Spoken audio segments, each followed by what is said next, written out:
Traffic has not spared the Monday flag raising ceremony for most government agencies.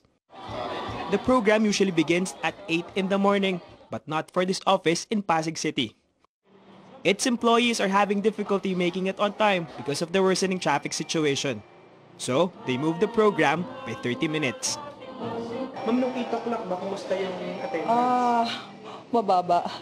Like, as in, mababa yung attendance nun. So, konti lang yung umaabot sa flag raising. But some still failed to meet the new schedule. Traffic. Ano po? Traffic. Saan banda po? Commonwealth, Philcoa, everywhere.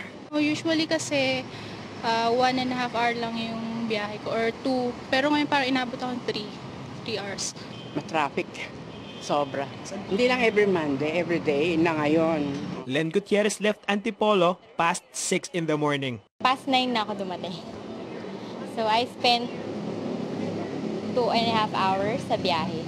Ano yung bawas sa sweldo pag ganun? Yes. So 9:10, so 40 minutes late ka.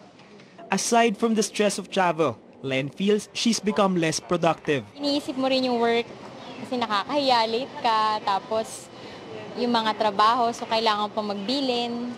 Magte-text na ako na I'll be coming late. Ilang percent na ng 24 hours na waste mo doon sa traffic. That's coming to work pa lang. Tardiness means fewer services to the public, not to mention the employees' pay deductions. Kailangan talaga yung lahat kami, we do our best to come here on time. Kahit na gaano kahirap. It also means a big shift in lifestyle, if only to redeem precious time lost because of traffic delays. Paul Garcia, CNN Philippines.